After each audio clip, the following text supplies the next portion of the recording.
first...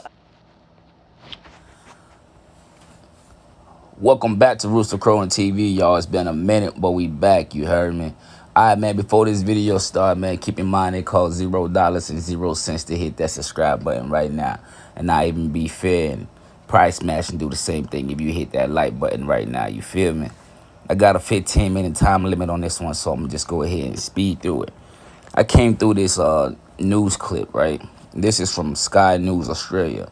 I encourage everybody, you know what I mean, who paid it, like, if you pay your attention to what's going on around the world right now, like, including the war in Ukraine and things like that, don't just listen to, like, U.S. news. Like, go outside, like, find other countries and watch their news channels and see what they're reporting.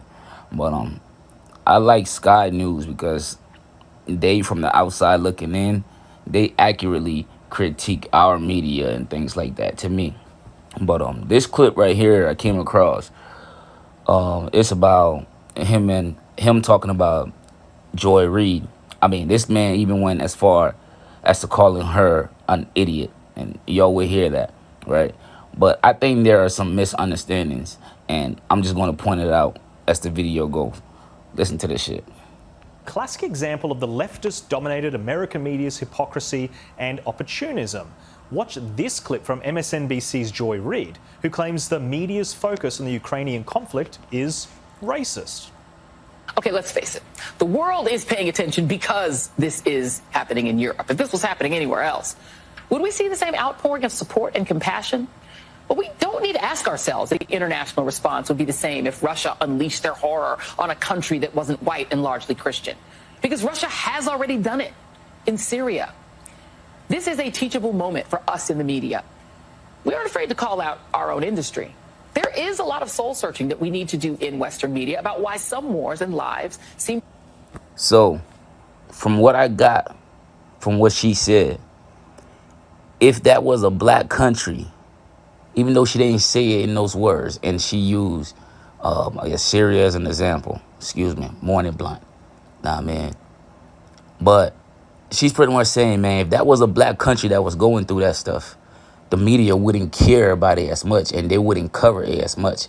And all the help and assistance that we see on the news right now that everybody are sending towards Ukraine, it wouldn't be the same.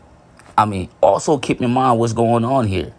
There's still racism going on during this war that the media is trying to suppress, even though small YouTubers and other news channels are still talking about it. These are the kind of things that she's, talking about. And like I said, this is like a misunderstanding from two people from two completely different worlds. I can't expect that news anchor from Australia to understand what Joy Reid is talking about from a black person perspective, because he hasn't walked in our shoes. He doesn't know what it feels like to be us, So I'll let you listen to what he's talking about also. And I'm by far not defending Joy Reid on this one, but when something makes sense, it makes sense. But like I said, it's just, to me, it's just a lack of understanding between the two. matter more than others. I see. It's a case of white privilege. Now, call me skeptical, but I don't think Ukrainian civilians on the receiving end of Russian air attacks would agree with Reid's claim. By her logic, the West would not care if China invaded Taiwan, which we know is not true. But the most ridiculous thing about her comments was that just a few weeks earlier, she argued the opposite. See, he threw that in there about, the West wouldn't care about China invading Taiwan. But that's not what she said. You feel me? Like I said, she used Russia already going into Syria as an example. But we, reading between the lines, know that that's not what she's talking about.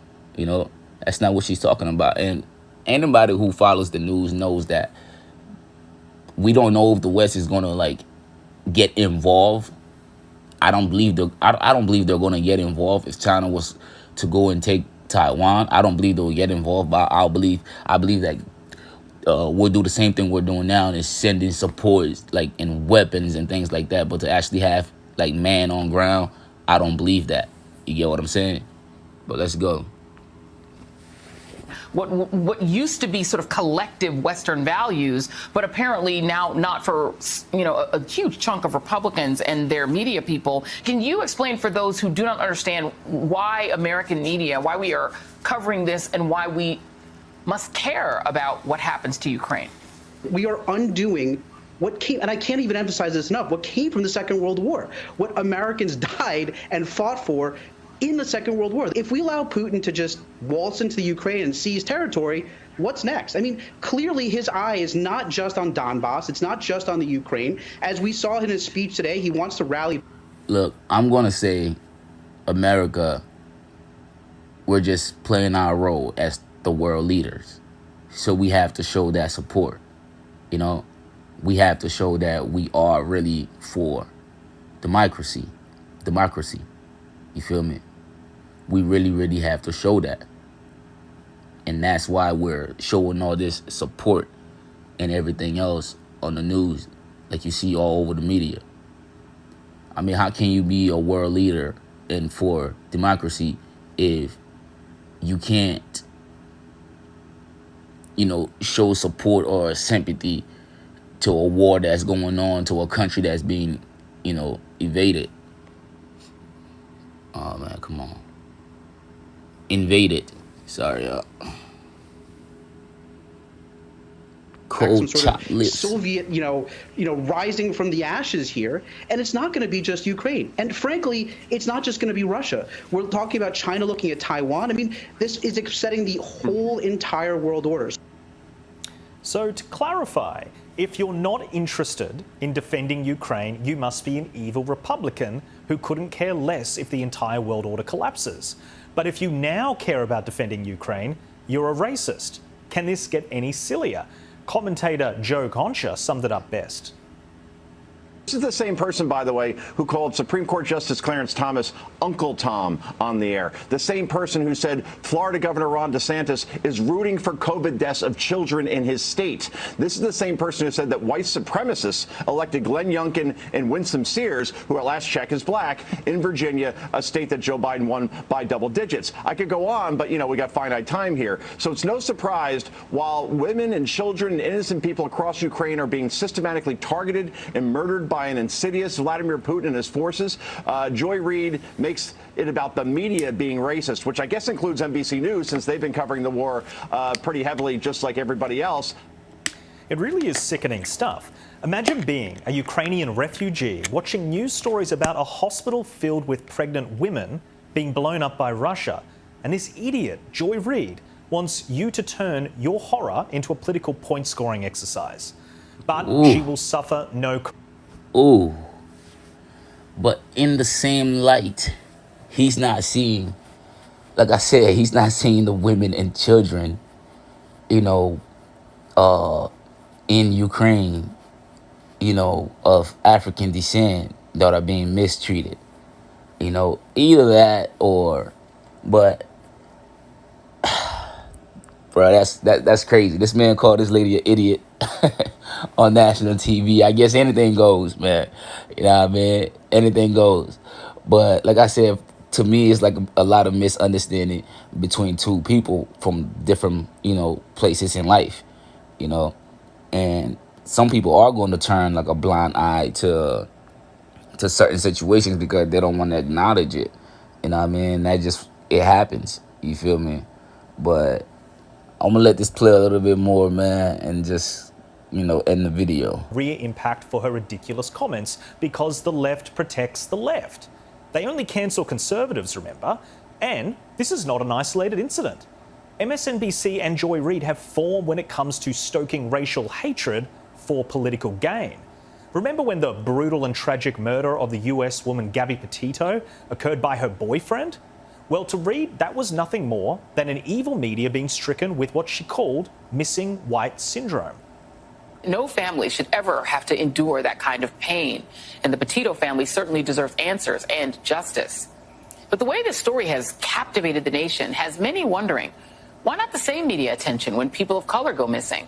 Well, the answer actually has a name: missing white woman syndrome, the term coined by the late and great Gwen Ifill.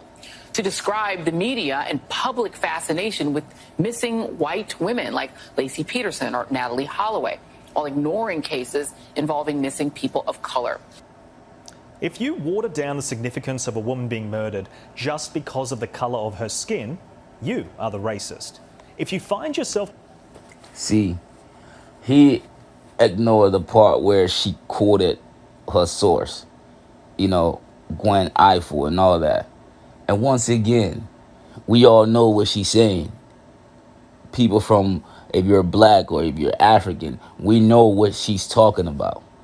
You know, she's saying that if that was a white person, if that was a black person that went missing in the shoes of that white girl, the media coverage wouldn't have been the same. And yes, we know this is true. We know this is true. It's on it. It happens now, and it's happened a few memorable times. Like one of the times where that little girl faked her kidnapping in, I believe it was Bronx or Brooklyn, one of the two. You know what I mean? Where it was like, you know, big media coverage and things like that. Because why? People are speaking about it, and we're calling it out. We're calling that shit out. You feel me? But that's what she's saying. That's what she's saying. Either he doesn't know that, or he just chooses not to acknowledge it. And that's what I'm saying. Some people will turn a blind eye to certain situations. But if you ask me, man, it's just, to me, it's either misunderstanding or a homeboy just staying on code. You feel me? But that's what it is, man. What y'all think, man? Pay attention to outside news, too. They give you some good information. You know what I mean? But yeah, though, that's my take. Till next time.